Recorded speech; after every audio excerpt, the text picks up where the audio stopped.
नमस्कार, मैं हूं मोहम्मद मुशर्रत और आप देख रहे हैं सामाजिक संवाद। 27 तारीख की सुबह लगभग 10 बजे के आसपास एक लड़की अपने दफ्तर के लिए निकलती है, लेकिन 27 तारीख की रात 8 बजे करीब वो अपने घर नहीं पहुंची। उसकी मां तबीयत खराब थी, दवा खा के सो रही थी। जब वो उठकर देखती है तो उसके मोबाइल पर लगभग उसकी बेटी के 10 कॉल थे, मिस कॉल, जिसका वो जवाब नहीं दे पाई थी क्योंकि वो तबीयत खराब थी और दवाई खा के सो रही थी। इसके बाद जब वो उठती हैं लगभग 8:15 साढ़े 8 बजे के आसपास, तो अपने मोबाइल में जब अपनी बेटी की लगातार कई मिस कॉलें देखती हैं तो उन्हें फ़ोन करती हैं। फ़ोन करने के बाद उसका फ़ोन स्विच ऑफ जाता है। समय काफ़ी हो जाने के बाद भी उन्हें लगता है कि बेटी अभी तक नहीं आई, बात क्या है। ऐसे में उसका एक भाई हमदर्द रेल लाइट पर जाके खड़ा हो जाता है और उनकी राह देखने लगता है। माता और पिता घर की छत पर खड़े होकर रेलिंग से गली में देखते रहते हैं कि बेटी अब आ रही होगी, अब आ रही होगी, अब आ रही होगी। बेटी के कई घंटे तक नहीं आने पर पिता लगभग 11 बजे डीएम ऑफिस अमर कॉलोनी पहुंच जाते हैं। जब वहां पर जाते हैं तो कुछ अफसर वहां पर मिलते हैं जिनसे मालूम ये चलता है कि बेटी तो यहां पर काम करती है, लेकिन शिफ्ट चेंज होने के बाद उन्हें पता नहीं है कि वो यहां से कब गई और कब नहीं। ऐसे में फिर वो वहां से लौट कर आ जाते हैं। लगातार वो लोगों को फ़ोन करते रहते हैं, जो उनके कलीग्स हैं उनको फ़ोन करते हैं। तो एक लड़की से जब वो बात करते हैं तो घबराई हुई बातों में वो बताती है कि शायद कोई समस्या है, लेकिन वो खुलकर बता नहीं पाती है और उनके माता पिता पूरी रात परेशान रहते हैं। हरियाणा पुलिस होती है जो उनको सूरजकुंड थाने में ले जाती है और ले जाने के बाद उसके पिता से ये पूछती है कि उसकी मां को कोई बीमारी तो नहीं है। लड़की के पिता हमीद अहमद ने पुलिस से ये बात पूछी कि आप मुझसे इस तरह के सवाल क्यों कर रहे हैं। तब पुलिस ने बताया कि आपकी बेटी का मर्डर हो गया है। ऐसे में पिता के पैरों तले जमीन खिसक जाते हैं और वो हताश हो जाते हैं। बेटी का शव पोस्टमार्टम के लिए भेज दिया जाता है, लेकिन जब बेटी का शव आता है तो उसे रास्ते से ही गांव मुरादाबाद भेज दिया जाता है। गांव मुरादाबाद में जब बेटी के शरीर को स्नान दिया जाता है, उस स्नान के समय पता चलता है शरीर का कोई ऐसा अंग नहीं था जिसे काटा ना गया हो। सारे प्राइवेट पार्ट्स काट दिए गए थे।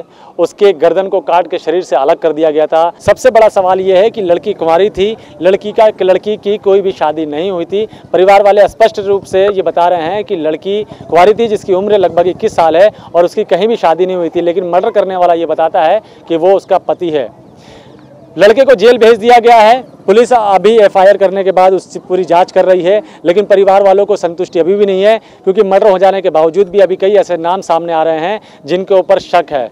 और ऐसे में एक सबसे बड़ा सवाल कि बेटी की जान तो चली गई, अभी भी उसकी इज्जत को तार तार किया जा रहा है। वो लड़की कुंवारी है और बताया जा रहा है कि उसकी शादी हो गई है।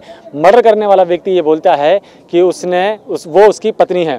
ऐसे में परिवार वाले अपने लोकल थाना संगम विहार के पास भी पहुंचे। ये जो पूरी आप भीड़ देख रहे हैं, कई संस्थाएं वाले हैं यहाँ पर और लगातार इस बात की आवाज़ बुलंद की जा रही है कि जितने भी लोग इसमें सम्मिलित हैं उनको सबको सजा दी जाए।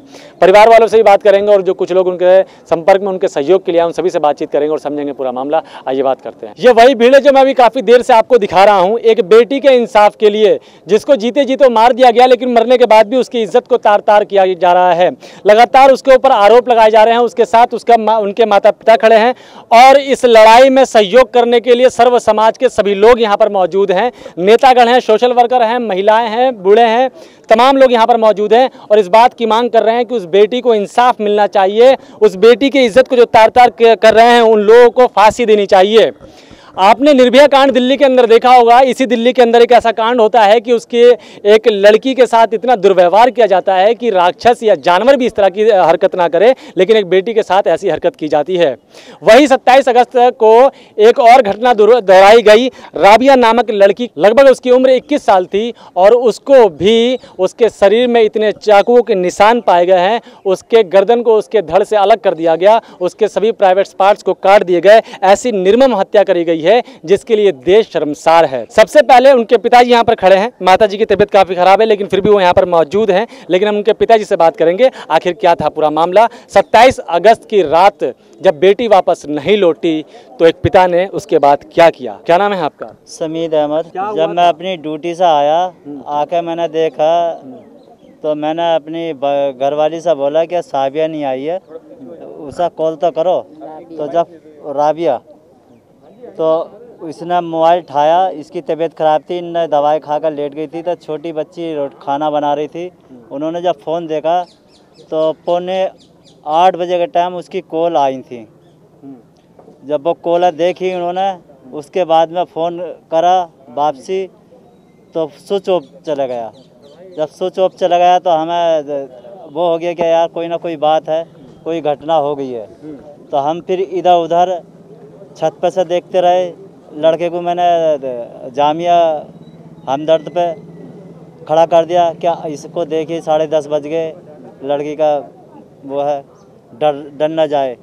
जब वो नहीं आया फिर मैंने ऐसा फ़ोन करा कि नहीं मिली राबिया, बोले नहीं मिली। बोला बेटा तो वहाँ ही खड़ा रहा। मैंने मोटरसाइकिल उठाई और मैं सीधा डीएम ऑफिस पहुँच गया। रात के 11 बजे के टाइम।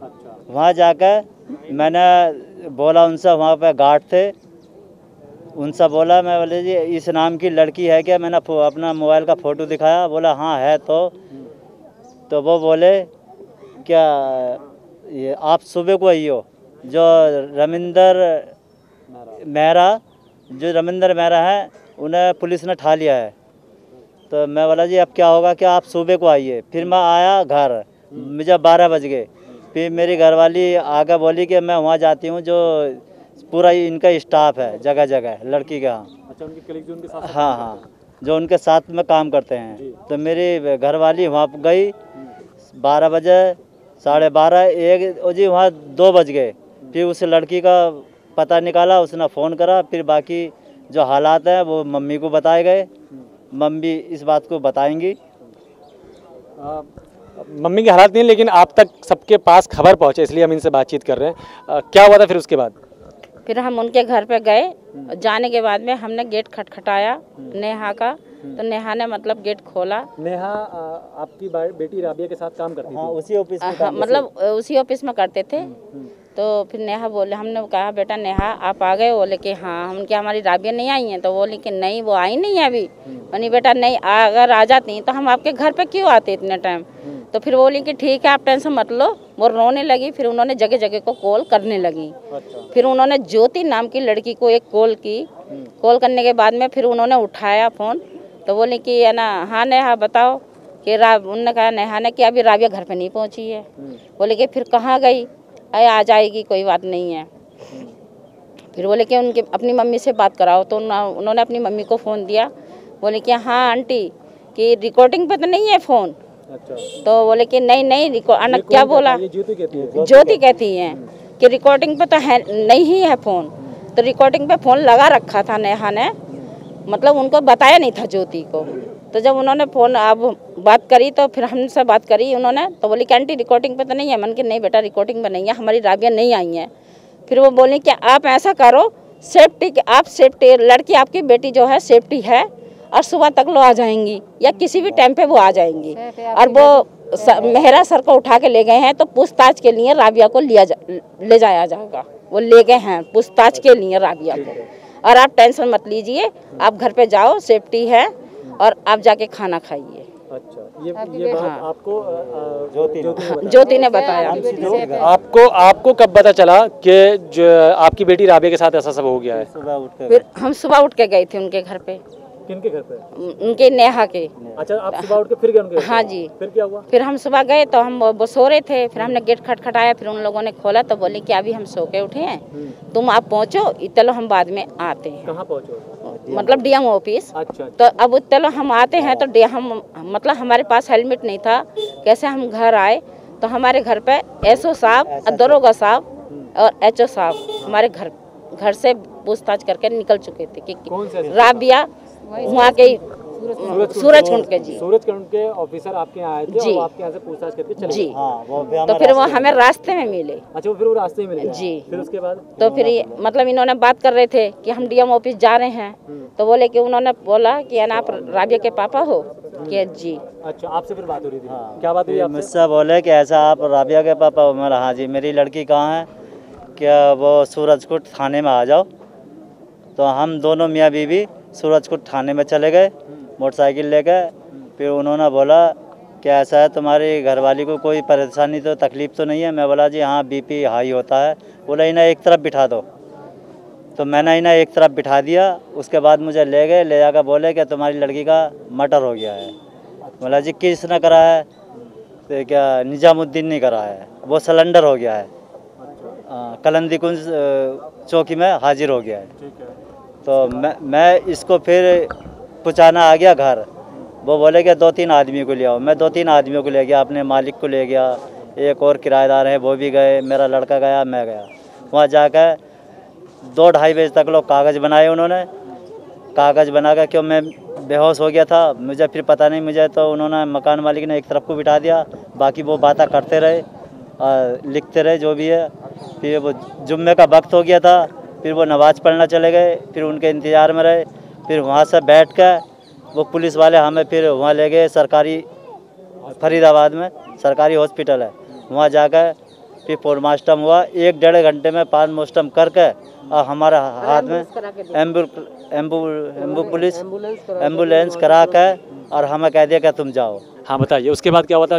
बात क्या हुआ कि उन्होंने बैन करवा के वहाँ से दी है एम्बुलेंस करवाने के बाद डायरेक्टली भिजवा दिया गया है। यहाँ पर रुकने के लिए मना कर दिया था कि आप यहाँ मत रुकना, यहाँ आपका कोई नहीं है, आप सीधी लेकर के लास्ट गांव पहुँचो अपने, और गांव पहुँच करके कागज़ बना के हमें उन्होंने फास्ट टैग में हमें बना के दिए, सारे काम करके दिए। ठीक, उसके बाद हाँ, बॉडी भी हम पूरी तरह से नहीं देख पाए थे, फेस देखा, फेस में गला कटा हुआ था, तो नॉर्मल लगा कि एक बार चाकू से बाहर किया, गला काट दिया कि ठीक है अब तो हो गया है जो होना है। हमने कोई बात इतना नहीं किया। घर पहुँचे, घर पहुँचने के बाद में उसको दफन की तैयारी की गई। जब बॉडी के लिए लेडीज़ों ने नहलाने के लिए उसको तैयार किया, तो जो नहलाने वाली थी वो चक्कर खा के गिर चुकी थी वहाँ, क्योंकि उसकी बॉडी के हर पार्ट्स को चाकू से घोंपा गया था, उसके हर पार्ट को इस तरह से नोचा गया था, यानी कि उसके ब्रेस्ट को भी काट दिया गया था पूरी तरह से, उसके जो प्राइवेट पार्ट्स थे उसको काटा गया, बैक साइड बम को काटा गया, मतलब उसको ऐसा किया गया कि बताते हुए मुझे शर्म आ रही है, मेरी बहन थी लेकिन मुझे मेरा दिल रो रहा है, इस तरह से किया। और ये एक का किसी का काम हो ही नहीं सकता, ये तो बस एक केस घुमाया जा रहा है, बनाया जा रहा है, हम लोगों को फंसा दिया है। भले ही वो मेरे रिलेशन में नहीं है, लेकिन मानवता का सबसे बड़ा रिलेशन है, इंसानियत का सबसे बड़ा रिलेशन है। तो मैंने अपनी जिम्मेवारी समझते हुए उसको फेसबुक में मैंने भी आगे फॉरवर्ड किया। अपने जितने भी संग साथी हैं, जानकारी में है, रिलेशन में है, उन सबको पर्सनली भी मैंने ये भेजा, और जिसका रिज़ल्ट आप सब लोगों के सामने, आप सब लोग यहाँ सुबह से उपस्थित हो, मेहनत कर रहे हो, किसी को इंसाफ दिलाने के लिए यहाँ खड़े हो आप लोग, तो इसका मैं बहुत प्राउड करता हूँ कि आज भी लोगों के अंदर इंसानियत और मानवता ज़िंदा है। लेकिन कुछ रक्षक भक्षक बने हुए हैं जो चेहरे से तो इंसान का रूप में नज़र आते हैं, लेकिन उस खाल के पीछे वो शैतानी भेड़ी हैं। जो इस लड़की के साथ हुआ है वो बहुत ही दर्दनाक है, मुझे याद है, और आप सभी लोगों को पता भी है कि आए दिन मर्डर हो जाते हैं, छोटी छोटी बातों पे मर्डर हो जाते हैं। लेकिन वो मर्डर और एक निर्भया वाला मर्डर और एक ये वाला मर्डर, दोनों मर्डर सेम है। वो भी निर्मम हत्या थी, ये भी बहुत भयानक और निर्मम हत्या है।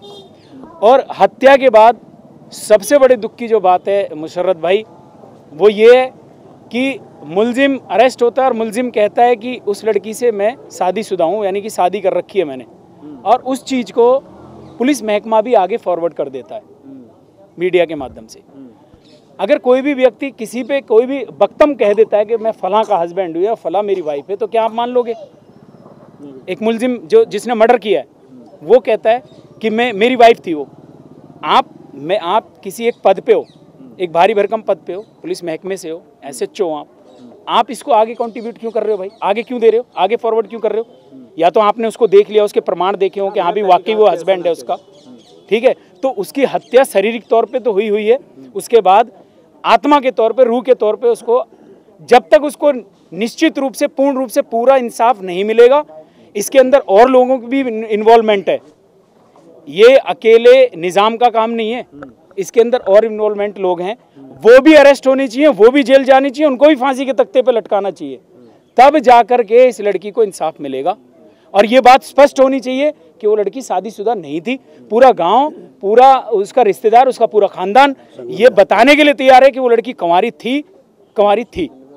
लेकिन अब इस चीज़ को आगे बढ़ा रहे हैं, उसको उछाल रहे हैं, मीडिया भी आगे फॉरवर्ड कर रही है, वो गलत है। लेकिन इसका एकमात्र दोषी है वो है SHO साहब, हरियाणा के जो अपना कौन सा थाना लगता है वो, सूरजकुंड थाने के। उनको बगैर तफ्तीश के, बगैर एविडेंस के ये बात उनको मीडिया पे आकर नहीं बोलनी चाहिए थी। पूर्व निगम पार्षद और बदरपुर जिला से जिला अध्यक्ष विष्णु अग्रवाल जी हमारे साथ मौजूद हैं, जो परिवार के साथ सहयोग में लगे हुए हैं ताकि बेटी को इंसाफ मिल सके, और थाने आए थे और SHO साहब से मुलाकात भी की, बातचीत भी की। आइए समझते हैं सारा मामला। जब आप यहाँ पहुँचे तो क्या था पूरा मामला, क्या बात हुई पुलिस से और क्या कहा SHO साहब ने? जो अपराध हुआ है उसके बारे में सोचना भी बड़ा मुश्किल है कि अगर निर्भया जो कांड हुआ था उससे भी बुरा हाल इस बच्ची के साथ इन लोगों ने किया है, और जिन लोगों ने भी किया है, पहली मांग तो हमारी ये है कि उनको फांसी दी जाए। लेकिन मैं इतना ज़रूर कहना चाहूँगा कि फरीदाबाद सूरजकुंड के जो SHO हैं, उन्होंने जो एक आदमी को पकड़ के केस बनाया है वो बिल्कुल गलत है। इसके अंदर 1-2 लोग और भी मिक्स हैं, उनको भी अरेस्ट करें। और मैं आपको बताना चाहता हूं कि हम और हमारी कांग्रेस पार्टी इस बच्ची के साथ हमेशा खड़ी है और खड़ी रहेगी। इस मामले की खबर जैसे ही सोशल मीडिया पर फैली, वैसे ही तमाम सोशल वर्कर यहाँ पर आने लगे। यूथ एकता फ्रंट जो लगातार मानवता के लिए काम कर रही है, लगातार जो है वो ऐसे लोगों के लिए सबसे पहले नज़र आती है जो कहीं ना कहीं मजबूर हैं या परेशान हैं। संगम विहार के बारे में, इस मामले के बारे में जैसे ही उन्हें पता चला, संगम विहार थाने के बाहर उनकी टीम, तमाम लोग यहाँ पर खड़े हैं। इनसे हम बातचीत करेंगे। सबसे पहले जो टीम के सदर हैं जहीर अब्बू साहब, इनसे बातचीत करेंगे। कैसे इस मामले की खबर लगी आप लोगों को और आप पूरी टीम के साथ यहाँ पर हाजिर हो गए? सोशल मीडिया पे इमाम भाई हैं हमारे, उन्होंने एक खबर डाली थी जो फेसबुक पे भी डाली थी और पर्सनल भी डाली थी। उस खबर को देख करके हम लोगों को पता लगा कि ऐसे ऐसे घटना एक हमारे संगम विहार थाना में हुई है, जिसको पता लग के हमने अपने ग्रुप पे मैसेज डाला और कहा कि भाई ये पता लगा कि यहाँ पे FIR नहीं लिखी जा रही है। तो ग्रुप के अंदर हमने एक मैसेज सर्कुलेट करा। उस मैसेज के देख करके यहाँ पर सारे लोग इकट्ठे हुए हैं और जितने भी लोग हमें लगता है कि इस के बीच में शामिल होते हैं, उन सब के खिलाफ एक FIR करवाई जाएगी जो उसके पेरेंट्स करवाएंगे और उसके बाद आगे की कार्रवाई पूरी टीम मिलकर के तय करेगी, उस लड़ाई को आगे तक लड़ेगी। कमर अहमद साहब यहाँ पर मौजूद हैं। भाईजान, जैसे कि एक निर्मम हत्या है, इसको देखते हुए आज के वक्त में अभी रक्षाबंधन भी पीछे गई है, जहाँ सरकारें महिलाओं के लिए उनको सर्वोपरि करती हैं, सब सहाय करती हैं, कांधे से कांधा मिलाने के लिए तैयार रहती हैं। अभी बहुत सारी महिलाएं खिलाड़ी हैं जो हमारे देश के लिए अवार्ड लेकर आई, मेडल्स लेकर आई। ऐसे माहौल में भी, आज के वक्त में भी इतना बड़ा मामला सामने आता है। देश की राजनीतिक पार्टियां चुप हैं, लोकल नुमाइंदे यहाँ पर मौजूद नहीं हैं। कि आप भी पत्रकार हैं, तो आप किस नज़रिए से इस पूरे मामले को देखते हैं? अक्सर देखा गया है कि जो भी अगर जिसने भी अपराध किया है उसको बिल्कुल खौफ नहीं है इस बात का कि वो कल को उस जो उसने कर्म किया है उसको वो सज़ा मिल पाएगी। उसके पास बहुत सारे ऑप्शन होते हैं कि वो कहीं ना कहीं बचने की, उसके पास इतनी अथॉरिटी होती है, कहीं कोई राजनीतिक पार्टी उसके साथ खड़ी हो जाएगी या उसको पता है पैसे की बुनियाद पे वो उस कर्म से आज़ाद हो जाएगा और वो कानून के उन जो पैरोकार हैं जिनको की सज़ा देने का हक है, वो वहाँ पर उसको उस पैसे को या किसी भी व्यवस्था को ला करके वो कहीं ना कहीं वो जो पीड़ित परिवार है उसको अंगूठा दिखाता है, हंस के दिखाता है कि ये देखो हमने तेरे साथ ये किया था और आज हम तुझे तेरे सामने सेफ खड़े हैं, हमारे लिए कोई सज़ा नहीं है। वही कांड आज यहाँ पर संगम विहार के अंदर 27 तारीख को एक ऐसी घिनौना कांड होता है और उस 4 दिन के अंदर 4 दिन तक लोकल के लोग हैं उन लोगों को मालूम तक नहीं कि यहाँ पे हुआ क्या है। यूथ एकता फ्रंट से ही हैदर साहब यहाँ पर मौजूद हैं जो लगातार टीम के साथ मिलकर सोशल वर्क करते रहते हैं। आज भी यहाँ पर मौजूद हैं उस राबिया के लिए, ताकि उसको इंसाफ मिल सके जो ये निर्मम हत्या की गई है। ऐसे तो बहुत लोग अपने तरीकों से अपने शब्दों में विरोध दर्ज कर रहे हैं। आपका कहना है इस मामले पर? देखिए, बात चाहे राबिया हो, अंजलि हो, संजली हो, हमारे देश के अंदर लगातार ये घटनाएं बढ़ती जा रही हैं। परसों भी मैं चेक कर रहा था top 10 country rapist in the world, so we are at 4 number, यानी कि इंडिया नंबर 4 पर है बलात्कार के अंदर। जितने भी लोग यहाँ खड़े हुए हैं चाहें तो अभी फ़ोन निकाल के चेक कर सकते हैं कि भारत का पूरी दुनिया में बलात्कार पर कौन सा नंबर है। सो हम 4 नंबर पर हैं पूरी दुनिया के अंदर बलात्कार के अंदर। कहा जाता है कि फास्ट ट्रैक कोर्ट हमने बना दिया है, फास्ट ट्रैक कोर्ट के तहत ये होता है वो होता है। हमने आज तक नहीं देखा कि किसी फास्ट ट्रैक कोर्ट के माध्यम से किसी बलात्कारी को 10 दिन के अंदर 15 दिन के अंदर सजा मिली हो। सिविल डिफेंस डीएम ऑफिस में काम करने वाली लड़की के साथ अगर ये घटना घट रही है तो आप सोचिए कि जो आम लड़कियां हैं हमारे देश में वो सुरक्षित कैसे होंगी। काफ़ी सारी महिलाएं भी यहाँ पर मौजूद हैं जो लगातार बेटी के इंसाफ के लिए मांग कर रही हैं और अहले सुबह से यहाँ पर मौजूद हैं, परिवार के साथ खड़े हैं। हम इनसे ही बात करेंगे। तो मेरा सभी से ये कहना है कि सब धर्म जात को रखकर एक साइड में और ये देखें कि ये उनकी बेटी नहीं थी, ये हमारी बेटी थी, हमारे देश की बेटी थी। तो सब उनके साथ खड़े रहें, चाहे मामला कहीं से कहीं तक भी पहुँचे, सब साथ में रहें, इसलिए कि ये आगे किसी और बेटी का रेप ना हो। इतना दरिंदगी से कि बस मैं बता नहीं सकती कि सुबह से मेरा इतना दिमाग ख़राब है, मैं महसूस कर रही हूँ उस चीज़ को, उस दर्द को, कि बस मैं बयान नहीं कर सकती आपको। संगम विहार इलाके से ही कांग्रेसी कार्यकर्ता केसर जहां यहाँ पर मौजूद हैं और उनसे भी हम बातचीत करेंगे। आपके इलाके की बातचीत है, कब मालूम चला और कैसा संघर्ष किया आपने इस बेटी को इंसाफ दिलाने के लिए? जब मुझे पता चला तो हम जब से परिवार वालों से मिले, उनके घर गए, उनको लेके हम थाने आए। गली मोहल्ले में हमारी और महिलाएं आई, प्रदेश से भी आई, यहाँ भी आए, भाई साहब हम सारे लगे हैं और इंसाफ दिलाने के लिए उनको लेके आए। धरना प्रदर्शन, पहली बात बहुत बड़ी बात ये है कि इतना बड़ा घटना होने के बाद में उस गली में लोगों को नहीं पता है, उस गली में लोगों को नहीं पता कि इतना बड़ा कांड हुआ है। एक गली में हमने कई जगह पता करा, किसी ने नहीं पता चला। ये बहुत शर्म की बात है। क्यों ये पुलिस पूरा इसको रफे दफे ऐसे लिपापोती कर दिया, खत्म कर दिया। एक बेटी को दरिंदगी से मार दिया गया, उसका बलात्कार किया गया, उसके प्राइवेट पार्ट्स काट दिए गए और उसके बाद जो है कि एक और भ्रंत फैलाया जाता है लोगों के अंदर कि उसकी शादी हो चुकी थी, जबकि ऐसा नहीं है।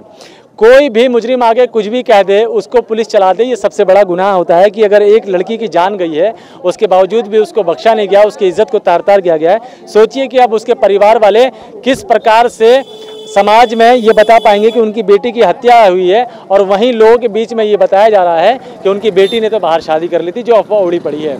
इसका भी खंडन किया जाता है। परिवार वाले, समाज, गली मोहल्ला और तमाम लोग ये कह रहे हैं कि उसकी शादी नहीं हुई थी, मुजरिम झूठ बोल रहा है और उसने उसकी रेप करके उसकी हत्या कर दी गई है। तमाम लोग उसके इंसाफ के लिए यहाँ पर भीड़ लगाए हुए हैं, इंसाफ की गुहार लगा रहे हैं। बहरहाल बने रहिए हमारे साथ। अगर आप हमारे चैनल पर नए हैं तो चैनल को सब्सक्राइब जरूर कर लीजिएगा। आपके इलाके में कानून व्यवस्था की क्या हाल है कमेंट बॉक्स में ज़रूर बताइएगा। बने रहिए हमारे साथ। आप देख रहे थे समाज संवाद। मैं मोहम्मद मुशर्रत, कैमरामैन महमूद खान के साथ।